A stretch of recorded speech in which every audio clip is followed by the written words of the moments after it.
In the face of adversity and trauma and danger, there are those that seem to bounce back, and then there are those that seem to kind of crumble under pressure. Do you ever wonder what makes a person resilient?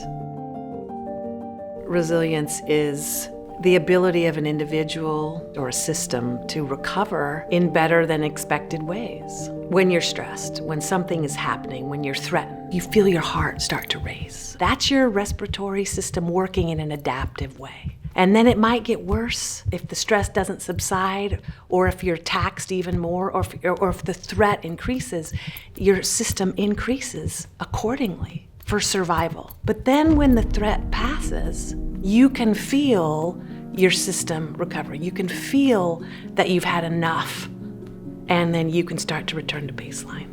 Okay, so that's an adaptive response. Everyone needs it. But what happens in situations of chronic stress or threat is experienced over and over and over, perhaps even over years, this stress response system is overactivated. And that's when we start to think about the biologic embedding of stress, when it starts to affect our functioning in other ways. And that's when stress becomes maladaptive. The stress response system is dysregulated. What we're here to study is how that overactivation of the stress response system, how we can mitigate that on health outcomes, and the ways in which we can teach people to regulate their stress response system before it gets under the skin, before it starts to impact our health. We're beginning to understand the relationship between the stress reactivity system and things like the immune system, cellular aging, brain development, especially in the early years of life. So a stressful environment can actually work to turn on genes that regulate things like disease. It can also turn off adaptive function. So we need to understand at the biological level all of these various aspects of how stress impacts biology. But we know that individuals exist in more systems than just their biological system. We all exist within relationships. We all exist within families. We all exist within culture.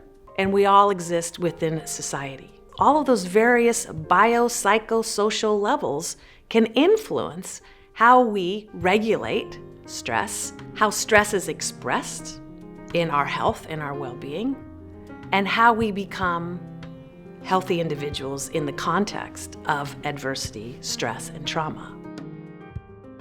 I've spent 30 years working with abused and neglected kids and people who've experienced pretty severe trauma. And there are remarkable stories of resilience. And so by observing people over time, by listening, by understanding their stories and being curious about those stories, and then trying to figure out what's the difference between those people who have emerged in ways that seem almost magic and those people who have continued to struggle throughout the course of their lives, that's where we start to understand how we might be able to intervene. So it's that observational work, that slow, patient study of the human condition that gives us the most clues about how to think about novel interventions that can then work for everyone. Societies can be resilient. Policies can be resilient. Landscapes can be resilient. I think the most unique thing about the Transdisciplinary Resilience Center here at the University of Rochester is that we've brought together all of these different scientists studying resilience from the macro level of economies that recover, from shock, to environmental scientists who are understanding, erosion and climate change, to understanding how families work together to promote cohesion and health. All of those things are going to come together to give us clues to really promote a resilient society.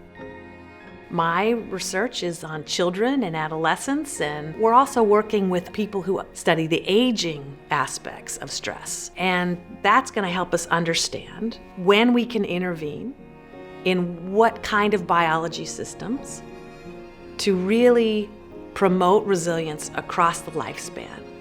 And the message there is that it's never too late. It's never too late to adopt healthy behaviors that help you manage stress. It's never too late to mitigate what might have happened to you in early life. And I think that's one of the messages of hope that this center is going to bring to society. So it might be easy enough to say, either you have resilience or you don't. I don't want the conversation to stop there. What I want is to understand those people that appear to be resilient. What can we learn from those people who appear to just have it?